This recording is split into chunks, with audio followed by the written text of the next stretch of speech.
Hello everyone and welcome to my channel once again. Now, before you leave, and I know that most of you do, it's actually more than 50% of viewers that stop watching the video after first 5 seconds of it. And like the reason is obvious, right? You just open the video and you just want to find the builder in the description, copy it, and over. That's it. But this time around, I highly suggest you to listen through the whole video because I'm explaining all of the glyphs, all of the choices, all of the stats, all of the changes in Season 2, what it means for Diablo, what it means for the build, what changes we had to do for the build, and the reason I recommend watching it all is because I'm already very confident in saying that you will never, ever have to watch a single rogue build guide in Season 2 ever again. Because this is the strongest build for both T100 and Uber Duriel or Uber Lilith for Season 2. And I'm going to explain to you why and how I already know that. How I already know that nothing better is gonna come up and that you can use this build throughout the whole season. Okay, so let's get right into it.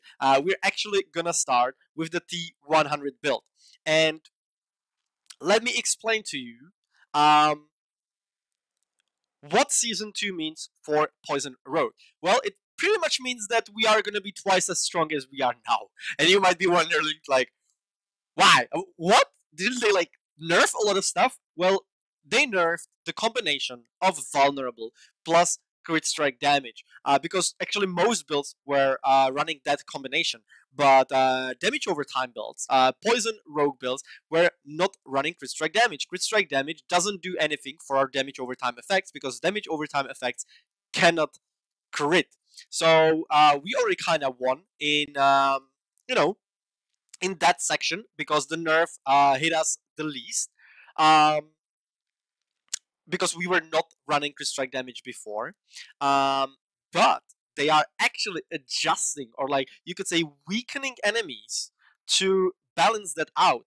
Meaning that enemies are gonna be weaker in Season 2 than they are now, because, well, Blizzard kind of anticipates us being, weaker. But even like Blizzard developers themselves said that eventually we are gonna feel stronger in Season 2 because of the balancing out of enemies, because of weakening them.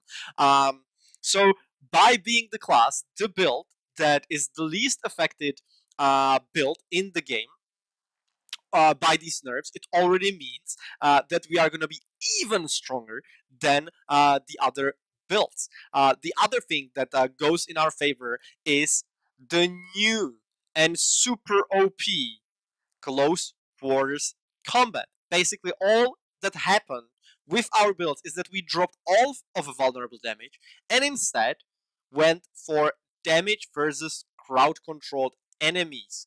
By stacking damage versus crowd controlled enemies, we can go up to or even above 160% multiplicative damage increase when our close quarters combat is active, which is absolutely insane. It is already very close to negating the loss of vulnerable damage completely.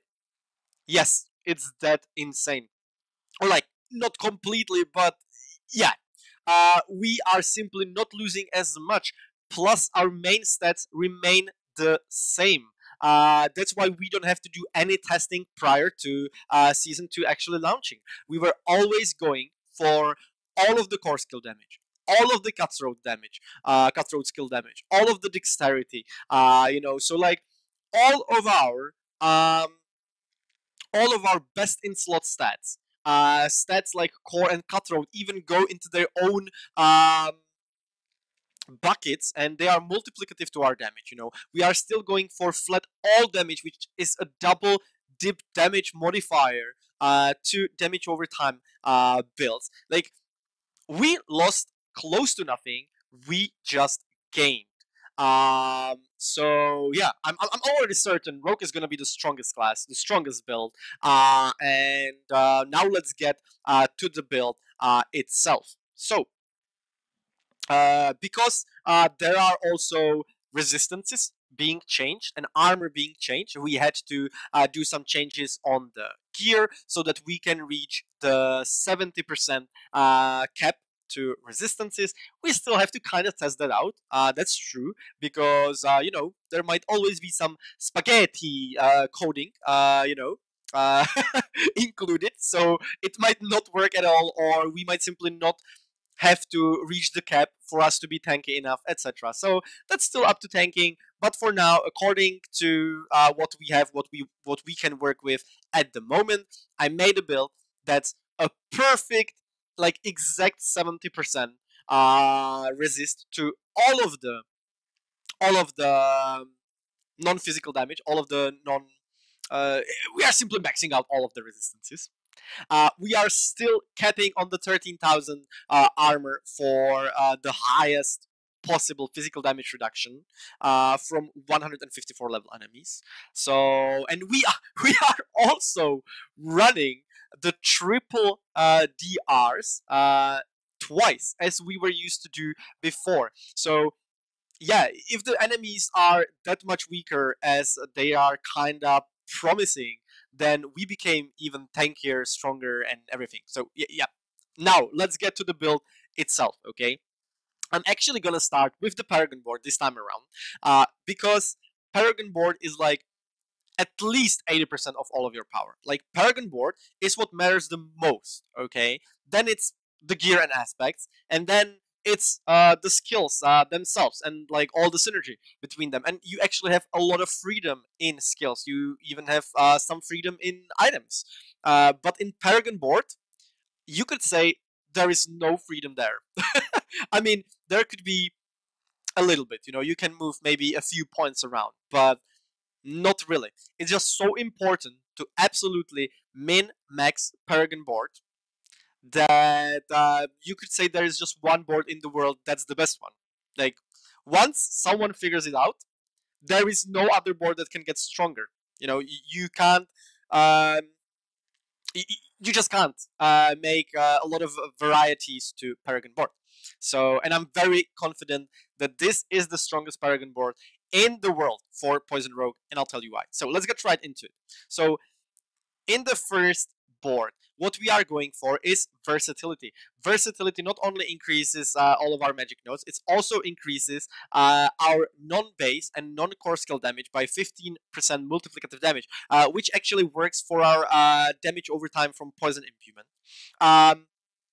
It is, as I said, boosting all of our magic nodes. So we are maxing out on all damage, on flat all damage nodes here, which is extremely valuable thing. As I told you, flat all damage, cutthroat skill damage, core skill damage, dexterity, the four most important stats, strongest stats for Poison Rogue in game. It has always been like that. It has always been like that. So that's why we can already say this is what we need. This is what we go for. I mean, you can also clearly see that this is very similar to my season 1 build. Then we continue. We take the Cunning Stratagem board. Here again, we take all of the core skill damage we can get with Devious.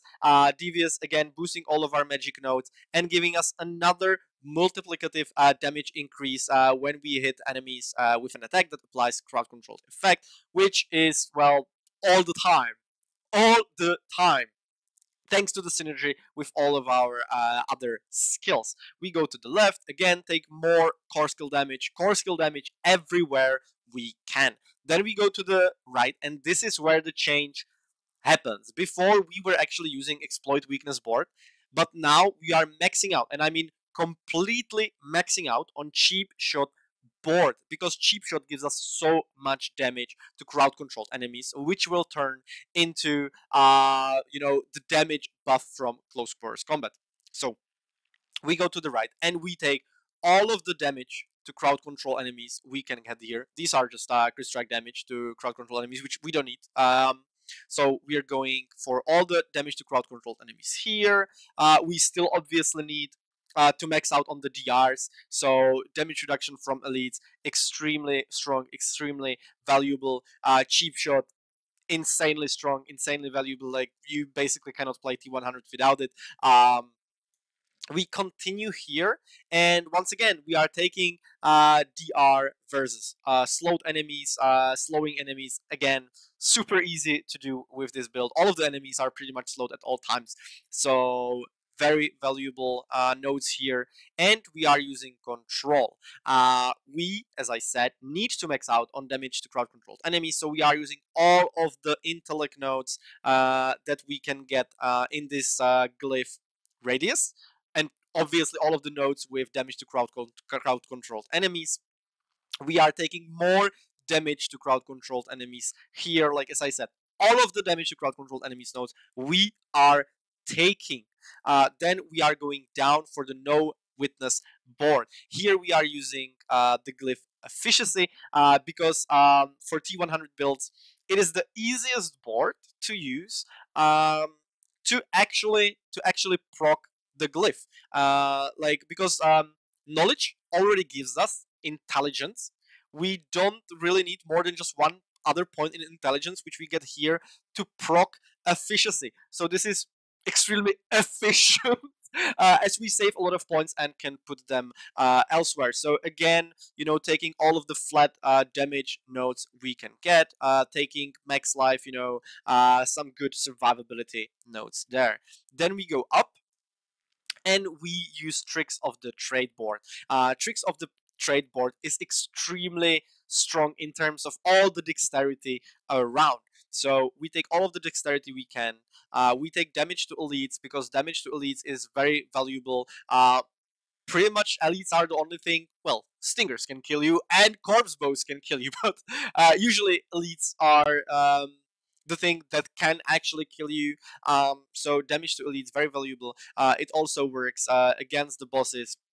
So it's a really good modifier. So we take that, and we take, as I said, all of the dexterity nodes, because we are using closer here, and we are maxing out on the glyph closer because it gives us cutthroat skill damage, which we want always. It also gives us some more DR while wielding a melee weapon, melee weapon. So, like, it's so valuable. Like, you can't really not use it.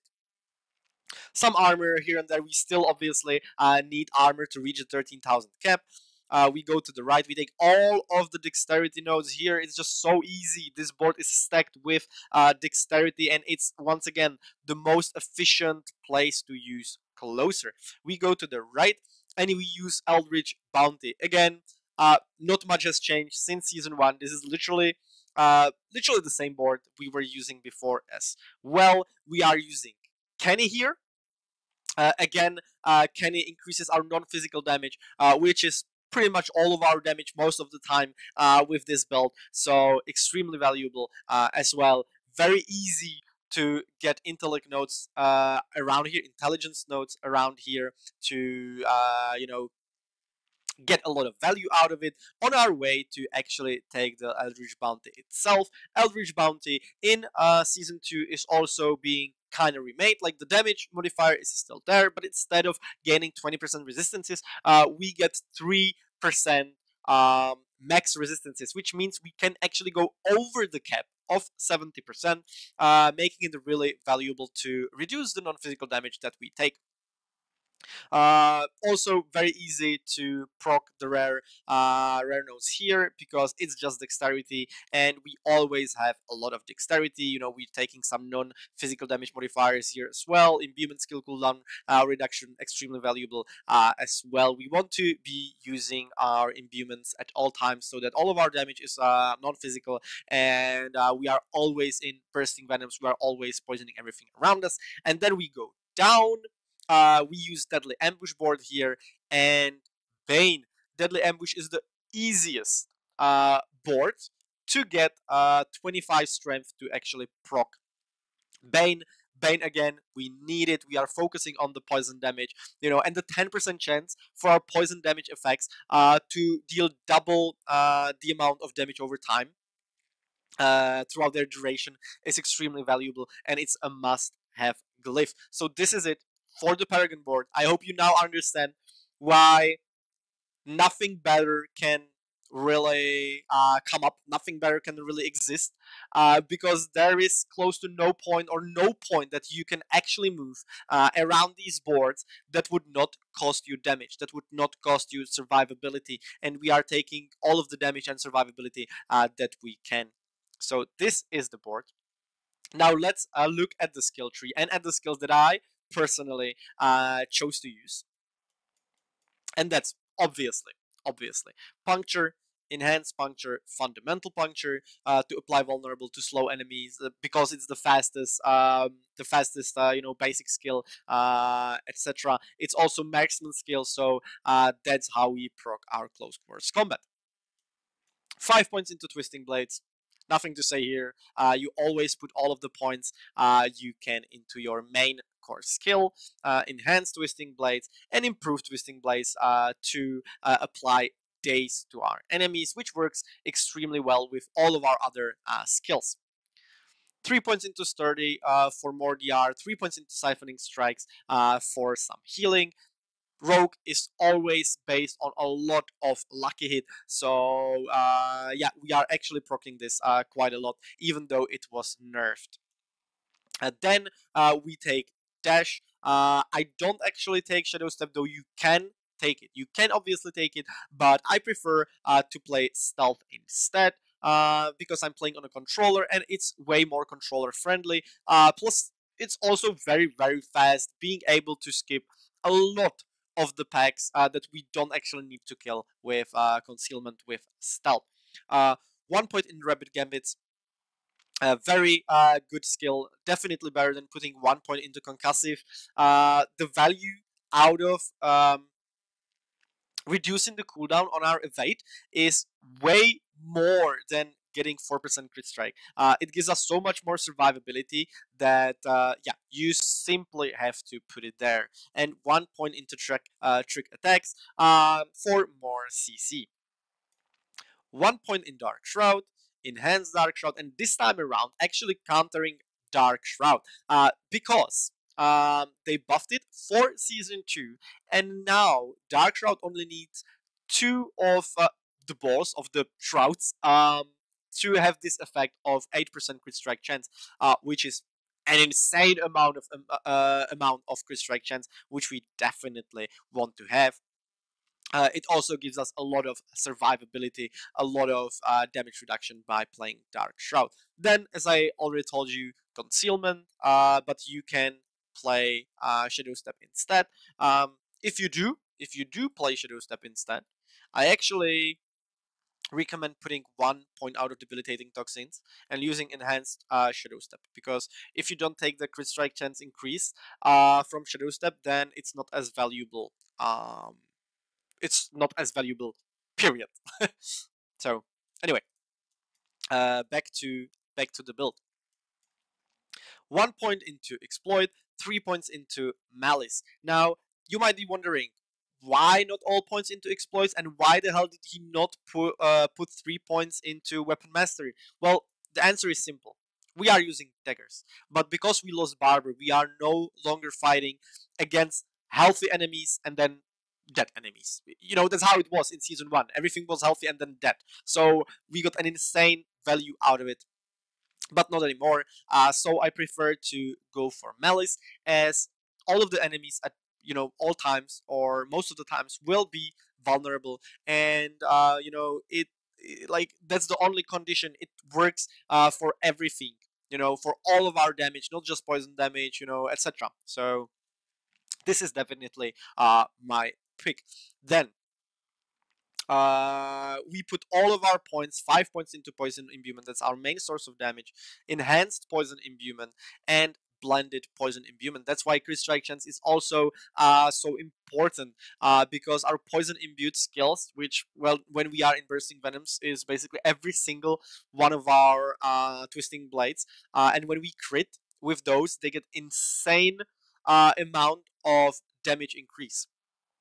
So that's why crit strike chance is also very important.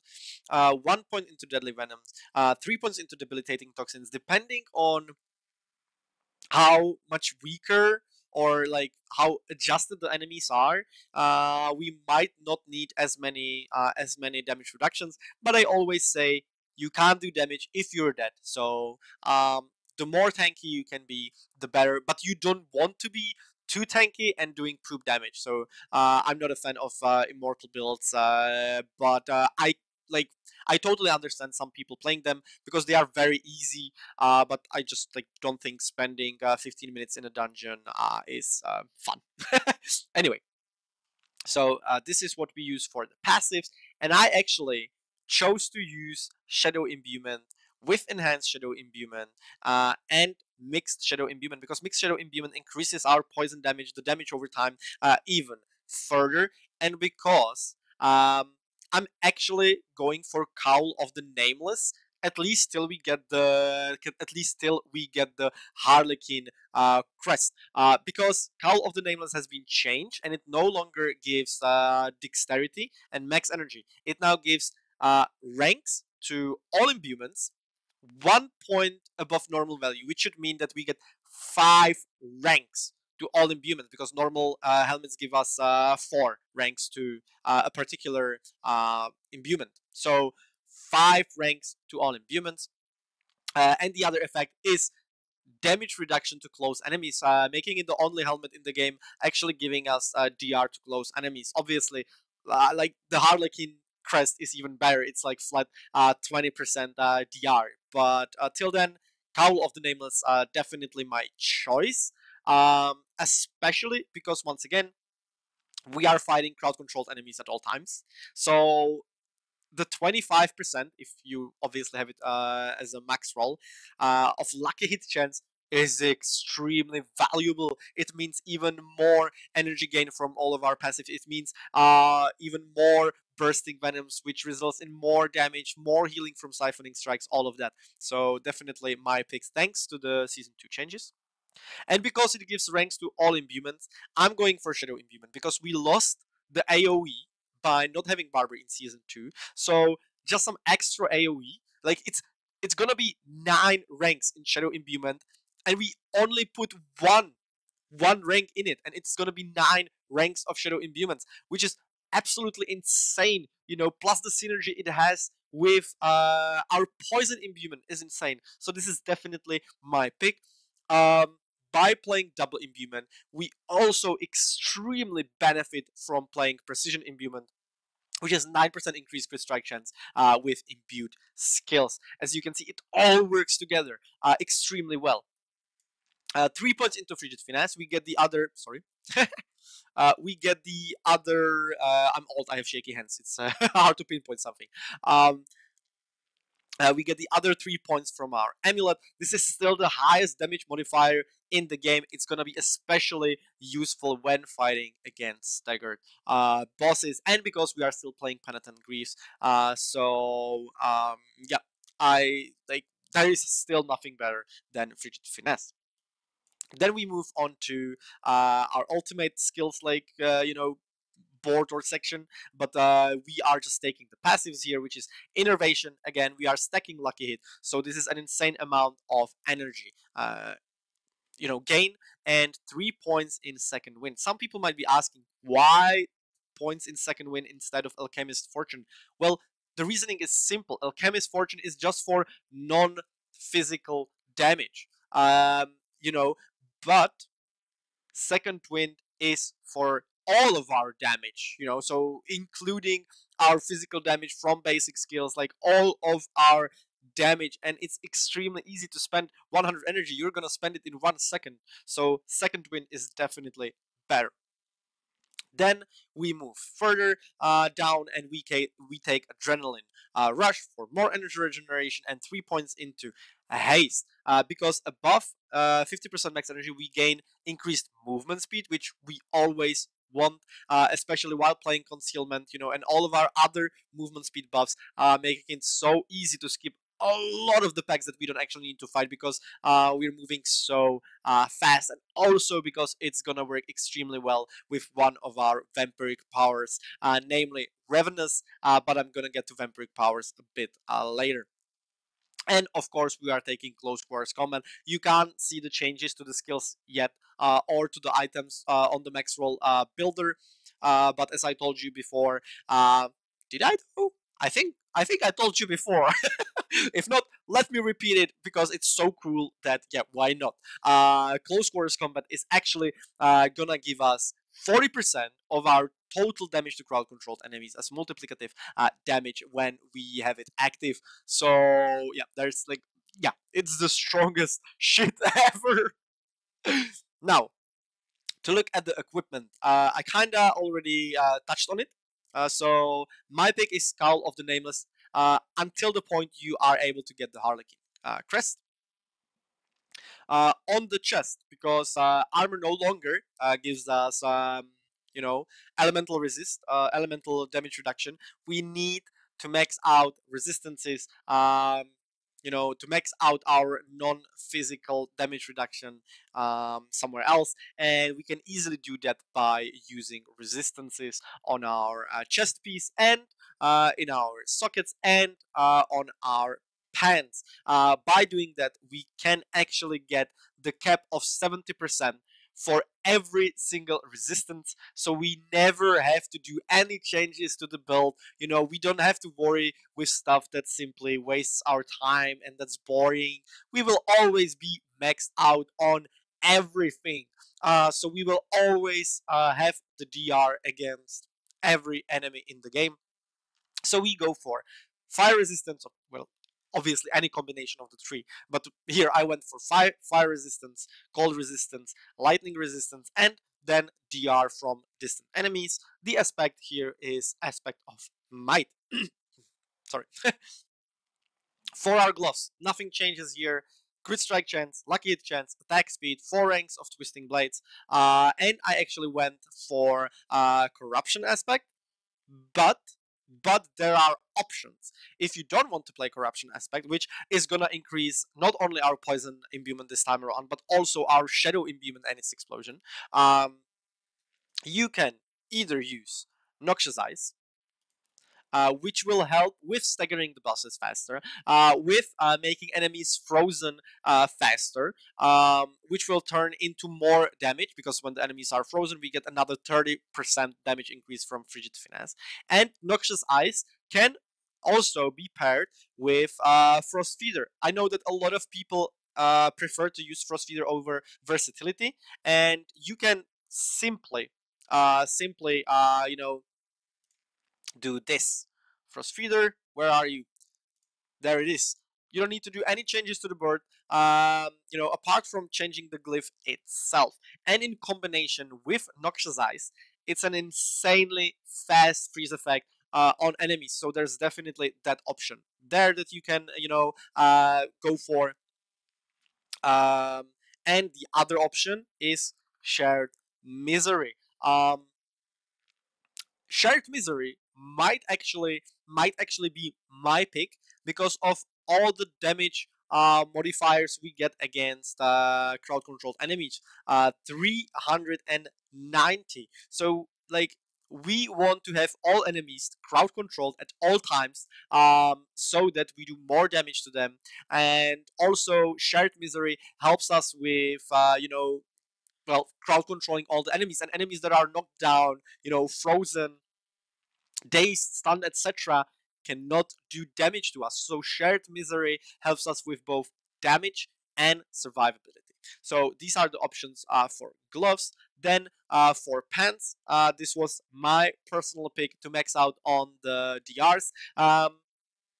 So I went for damage reduction from close, damage reduction from flat, damage reduction from distant, and this is actually poison resistance. The builder once again does not have poison resistance, or like resistance is available for pens yet, but it will be available in season 2. So this will be your fourth resistance here. So by doing this, we already have DR close on helmet, DR close on pants, DR from distant on chest, DR from distant on pants, and we also have flat damage reduction. So we already have DR close and DR distant twice.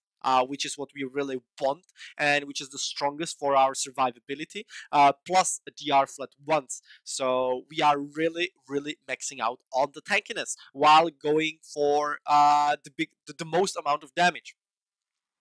For our aspect here, we are using Umbers. That's how we get our Dark Shrouds. Then Penitent Greaves, of course, movement speed, crowd control duration. That helps us with the stagger, and cold resistance. Um, hmm. How that actually brings me to the point of why did I think something else is there? Anyway, so this is our last resistance that we need. So yeah, I'm not gonna cut that. I'm just gonna say that I'm stupid for forgetting that penitent greaves actually give us cold resistance. So yeah, we don't need the cold resistance here. We are gonna put what's missing? Shadow resistance actually there. Shadow resistance. Voila. So we have this. So we have this figured out. So Penitent Greaves, again, chilling enemies, we deal more damage to chilled enemies, extremely valuable. Like the synergy with all of our glyphs, with Frigid Finesse, etc., is just so strong that there are no better feet than Penitent Greaves. So we definitely go for those. Then for our two-hander, we got rid of all the vulnerable damage, apart from the vulnerable damage that the crossbows give, and swapped it for damage to crowd-controlled enemies for obvious reasons that I explained before. So damage to crowd-controlled enemies, core skill damage, all stats, dexterity, and accelerating aspect. So that's what we do for our two-hander. Accelerating aspect, extremely strong because it can actually go over the cap of attack speed. More attack speed means more energy gain, more lucky hit procs, which means more damage, more everything. So we definitely want as much attack speed as possible. This is still a damage over time build, so obviously we are using damage over time gems. Then for our amulet, what we go for is ranks of all imbuements, energy cost reduction, or you can use DR flat, or you can also go for cooldown reduction there. All of these are really good and valuable. Then 3 ranks of the Frigid Finesse, as I said, the best passive in the game damage wise, and movement speed. Again, movement speed extremely strong and valuable for rogue, and it works with our vampiric powers. So we definitely need that. The aspect of my choice here is disobedience. Like, you might hear people saying disobedience won't be used on amulet, and eventually it might not, but at first, till you get your really high item power gear, because disobedience got buffed and is now 66%, meaning it's 100% armor gain on the amulet, we can like skip a lot of the armor nodes in our Paragon board and go for more damage instead. So this is extremely valuable on the neck, at least at first, to reach the 13,000 cap while fighting 154 level enemies. Eventually, if the math, still lets us do 13,000 cap for armor, we might swap these two around so that we pretty much always have our Dark Shroud up, because while fighting huge AoE packs, you will see Dark Shroud, procs the balls going down really fast. So it will gain a lot of value being used on the amulet, basically giving us again more damage and more survivability. For our rings, what we want is damage to crowd controlled, lucky hit chance, crit strike chance, and then one of the rings will have max life, the other ring will have resource generation, because obviously if we don't have energy to use our skills, then we won't do damage. The aspects are bursting venoms, obviously, and pestilent points. These work so well together. Plus, bursting venoms aspect got buffed, so it is 15% chance instead of 10%. It also, like, the buff also says that it now no longer requires crit strike to proc, but if you read through the patch notes, it also says that it has always worked on, you know, imbuements without them critting, which was actually the case when, you know, after the testing, it was figured out. It was you know, yeah, it was tested that that's how it works. So Blizzard themselves say that it was just a wrong tooltip, or maybe they're just lazy to, you know, fix it. So they just said it's a wrong tooltip. But whatever, we will never know. We will probably never know. For our sockets here, we actually, because, yep, once again, I'm stupid. I totally forgot the cold resistance from Penitent Greaves. We will use Skull here. This will help us. This will further help us, you know, reach high enough base armor to be able to swap disobedience aspect with the Umbros aspect. So triple skull definitely good for us. For the weapons, we are using double dagger. That's the best for poison builds, obviously, because once again we don't benefit from crit strike damage, and we go for damage to crowd control, core skill damage to close. You can use all stats as well, but it's actually not needed to reach any of the nodes in the Paragon board. So I suggest you taking damage to close instead. Damage over time would be good there as well. Like, whatever benefits us in some way for our damage over time effect is good. And then dexterity. Blade Dancer's aspect, obviously the strongest aspect for, well, any Twisting Blades build, but even more so for the Poison Imbuement build, because you know, the Orbiting Blades actually apply Poison Imbuement at 100% efficiency, 100% damage. So yeah, it's just so OP. Not intended, 100% not intended, but so OP. So yeah. And then Ashira's. Ashira's still unquestionably the strongest weapon in the game for, you know, lucky hit based builds, for poison builds, because condemnation, for example, gives us bad stats, bad affixes, and doesn't actually increases the damage of our damage over time effects. So Ashira is the way to go. So that's for the Paragon board, skill tree, and gear. And now let's look at the vampiric powers that, you know, like, end the circle, and the synergy of this build. So we start with flowing veins. Obviously, more damage over time to enemies that are moving or affected by a vampiric curse, which are gonna be pretty much all the enemies that we fight against. So extremely valuable. You can't really not take it. It's mandatory. Ravenous, another mandatory vampiric power. Lucky hit chance up to 20% to increase our attack speed by 40% of our total movement speed, which is, well, just so much, by playing, you know, by playing um, the movement speed on our amulet, by having movement speed on our penitent greaves, by having movement speed thanks to haste. You know, we are getting an insane value out of this vampiric power. So definitely a must-have as well.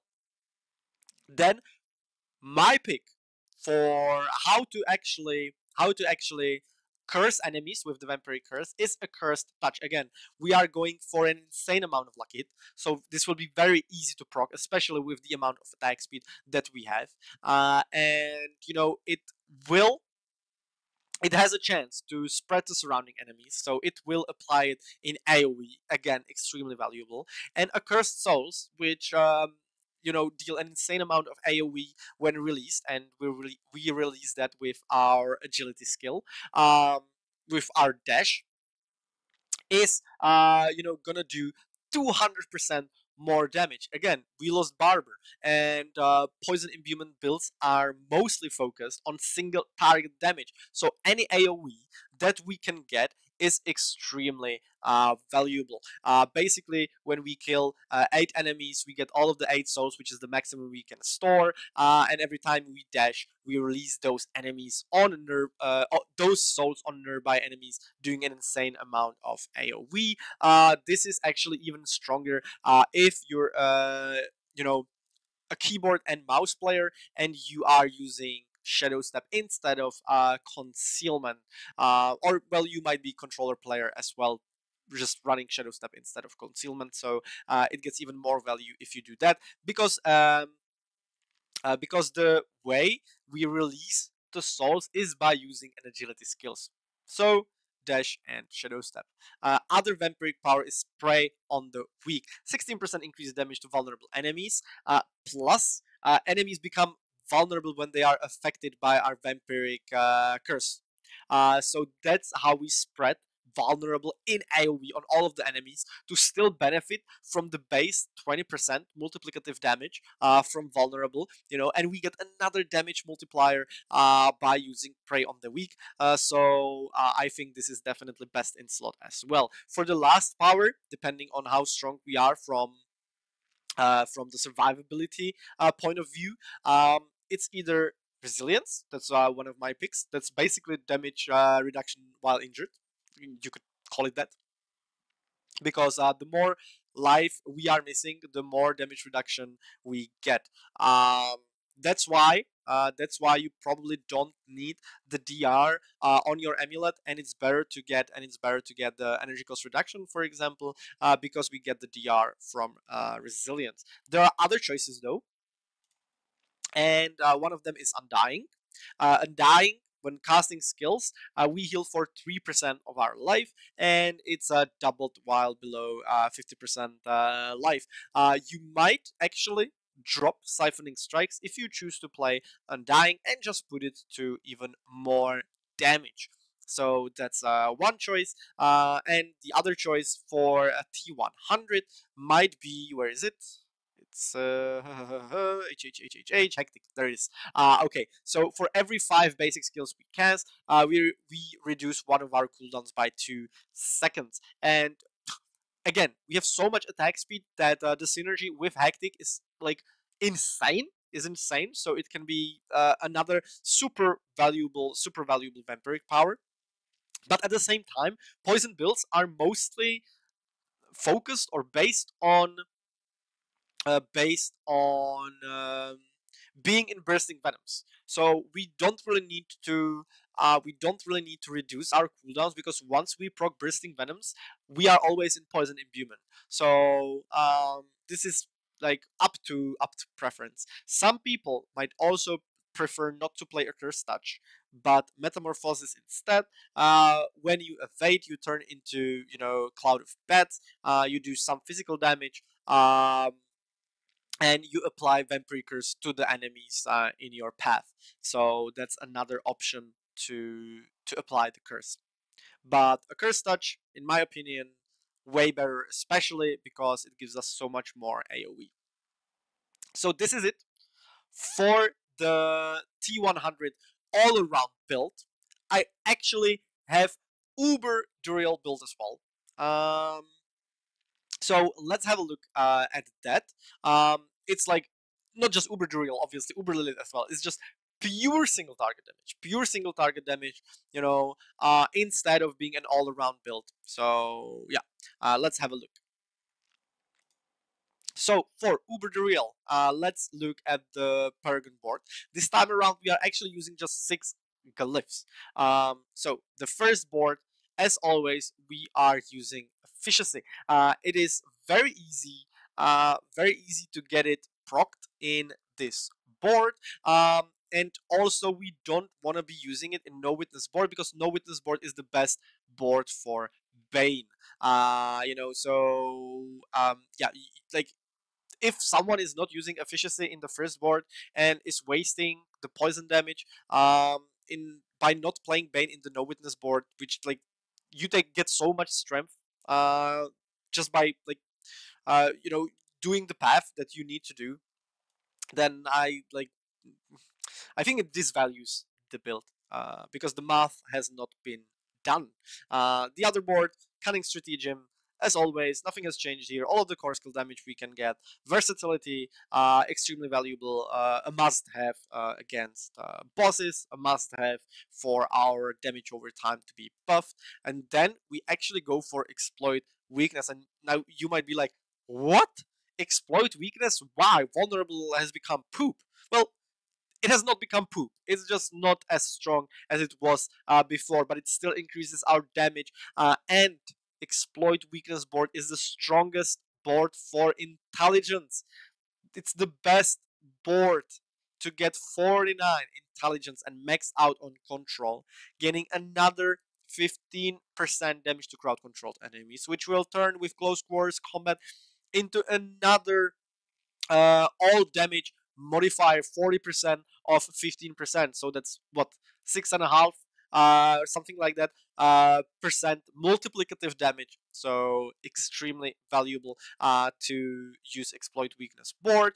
It also gives us damage to injured enemies, also very valuable against bosses, and the legendary node itself, which is another multiplicative damage, 15% against vulnerable enemies, which the boss is at all times. Then we go down, we use the aforementioned no witness board, taking all of the strength that's easy to access here to get as much poison damage as possible. We are running 44 strength in this board. We go to the right and we use Cheap Shot. Once again, a must use, must have board. We need as much damage to crowd controlled enemies as humanly possible. As you can see, it's 411% in the Uber boss build. All of the other must have stats are 112 cutthroat, 217 damage with core, 155% all damage. It's just so much, and 1300 dexterity. So this is the way you do it. You take all of the damage to crowd controlled enemies wherever you can, and you put Kenny inside. Again, non-physical damage, not only the flat damage increase to all of the non-physical damage that we do, which is basically all the damage. Once we proc Bursting Venoms against bosses, we basically never run out of it, and the multiplicative damage increase that it gives us when the enemy takes non-physical damage. Now, there were some mentions of Kenny's secondary effect not working and being bugged. If that's the case, though in season 1 I've tested like a lot of the glyphs, and Kenny was always stronger than Tracker, for example. But if it got bugged along the way and the secondary effect is not working, then it is gonna be very easy to fix. You just put Tracker there. It's still intelligence. You don't need to change anything. You like, yeah, it's already there. You just change the glyphs. So that's the change you can do. Then we go down for tricks of the trade. Again, taking all of the dexterity nodes here to max out on closer, 86% to cutthroat skill damage. All of the damage to elites here as well. We are also able to proc this rare node, 630 intelligence. So another 16% damage to elites. And then we go for the last board, which is Eldritch Bounty, and we just take the legendary note here. It is mandatory. Eldritch Bounty legendary note is mandatory. So this is it for the board. Like, as I said, this is an absolutely min-maxed board. Like, I've spent hours trying every possible combination, like focused around maxing out the crowd control and the cheap shot board, trying to get as many rare nodes procced as possible, maxing out on the most important glyphs. And yeah, like, because we had to put so many points into cheap shot, we don't play the 7th glyph, even if we got rid of these points, we wouldn't be able to reach it. So the highest possible damage is by still keeping and playing the Eldritch Bounty and using the exploit weakness legendary note. So this is it for the Paragon. For the skill tree, not much has changed. It's literally the same as season 1. Puncture, enhanced puncture, fundamental puncture, 5 points in twisting blades, enhanced twisting blades, and improved twisting blades, shadow step, enhanced shadow step for more crit strike chance, methodical shadow step for CCing the boss for easier and faster stagger. As you could have seen, we don't take any DR or any healing here. It's just a waste of points pretty much. Then we go down, we take Dark Shroud, Enhanced Dark Shroud, and Countering Dark Shroud for the damage reduction, for the crit strike chance, which increases our damage so much. So it's very, very important to play. 3 points in Exploit, 3 points in Malice, Poison Trap, Enhanced Poison Trap, and Subverting Poison Trap. That gives us more damage, that gives us more CC to stagger the boss. Down here we are putting all points into Poison Imbuement, Enhanced Poison Imbuement, Blended Poison Imbuement, 3 points into Deadly Venom for even more poison damage. Frigid Finesse, still the strongest damage modifier, especially when the boss is staggered. 3 points into Precision Imbuement, because we have so much luck hit that once we like proc bursting venoms, we pretty much never get out of it. So we are non-stop having 9% increased crit strike chance. Then we go down here, we take innervation for again the same thing over and over, for energy regeneration with the insane amount of attack speed that we get. This time around though, we are taking Alchemist Fortune as well as Second Wind. Trap Mastery for more crit strike chance against vulnerable and crowd controlled enemies, which the boss is at all times. Adrenaline Rush for energy regeneration, and Haste, because yes, even against boss, Haste is extremely valuable, especially now, because while above the energy we gain movement speed, which with Ravenous will give us more attack speed. More attack speed again means more damage, more everything. And while below 50% energy, we gain attack speed again. So it's the same thing. Attack speed gives us more of everything. It's we love it. And close quarters combat for obvious reasons. It's the same as with the T100 build. As for our sixth skill, I am actually going for Cold Imbuement, because we already have, all imbuements from our amulet. So we can use it without actually putting a single point in it. And we are only using it for staggering the boss, because we no longer have access to the munition heart. We no longer have access to the heart that makes our cutthroat skills and marksman skill do CC. So Cold Imbuement will help us tremendously with staggering the boss and thus killing the boss, because that's when we do the most damage. So Cold Imbuement there. For our gear, I'm using Helmet with Poison Imbuement, Max Life, Cooldown Reduction, and Dexterity. Obviously, if you get, once again, Harlequin Crest, then you want to use it at all times. Like, it's unquestionable, okay? So, yeah, if you have Harlequin, you use Harlequin. On the helmet, I am actually using the Umbrous aspect, because that's how we proc our Dark Shroud. For our chest, nothing has changed here. Poison damage, cutthroat skill damage, all damage, dexterity, and exploiters aspect for more damage when the enemy is unstoppable, and for increased crowd control duration, because it helps us stagger the boss faster. Fists of Fate. Fists of Fate actually got buffed a lot. Instead of the heal that we don't need or care about, we are now getting damage increase. So that's extremely strong.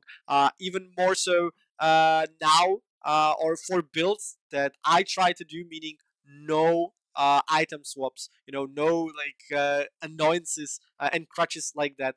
So we won't feel the damage loss from not playing our 4 ranks Twisting Blades gloves as much. We will still feel it, but not as much. For our pants, I actually put the new Tybalt's Will pants here, because it's 40% increased damage while unstoppable, and for 4 seconds after. And it also gives us 50 primary source, so energy, when we become unstoppable. That works extremely well with Shadow Step and with just using Evade, that we are actually going to be using for Metamorphosis. In case these turn out to be really bad, meaning they don't work properly, the damage increase does not work with our damage over time effects, and or their affixes being extremely garbage, we can use our normal pants, We'd use damage reduction from close enemies, then max life or another flat damage reduction, all stats and dexterity. And because the legs would have the amorous aspect already, we'd either move this aspect or like change it for noxious eyes so that we have even faster stagger and we do even more damage when the enemy is staggered, or we just put the Harlequin crest there. If you have it, you use it there and use the Ambrose pants, and you're done. You're done, and you don't need to do any changes to the skill tree, etc. So yeah. Um, Penitent Greaves, as always, damage to crowd controlled enemies on our 200 core skill damage, all stats, dexterity, and accelerating aspect.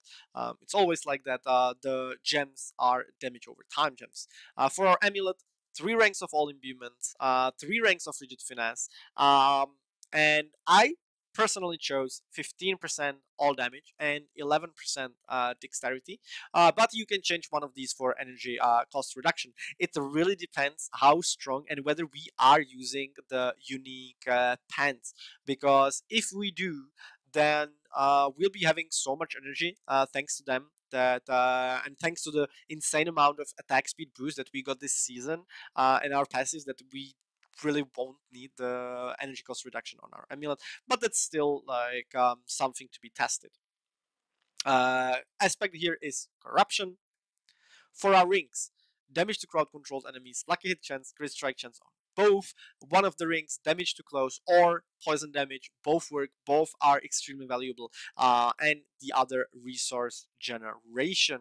Because Uber Duriel is boss that's doing poison damage, we put poison resistance in our rings. In season 2, it's not going to be 22%, but it's going to be 30% if I'm not mistaken, which I should not be hopeful in. So 30% plus the rings themselves give us not only the all resistance, but they also give us the single resistance. So if just one of them is poison resistant, we are kept. So that's how we do it. And for our weapon, again, the same thing as always: damage to crowd controlled enemies, core skill damage, all stats, and dexterity. The aspect here is Blade Dancer for the aforementioned reasons, for obvious reasons since forever, and Ashira's Conjure. Again, as always, Ashira's Conjure. Especially if you are running all dexterity on your amulet, then it's very good to have all stats here on your weapon. If you're running, for example, all damage, you don't have the dexterity there, you have something else like cooldown reduction or energy cost reduction, etc. Then you might be dropping the all stats here if you're using the Harlequin Crest, because the Harlequin Crest also gives 42 stats. So you won't be needing it on weapon to be able to proc all of the rare nodes. So that's another option that you have.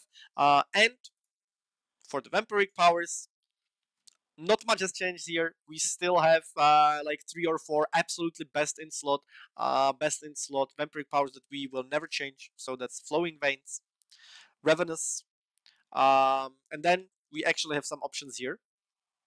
Prey on the Weak again. I went for this. It's 16% damage increase against vulnerable enemies, and well, the boss is always vulnerable, so it's just 3 damage. And we can either use Infection, depending on how well it works with our other poison damage modifiers. If it gets buffed by all of our other poison damage modifiers, then this will be extremely valuable in single target, in my opinion.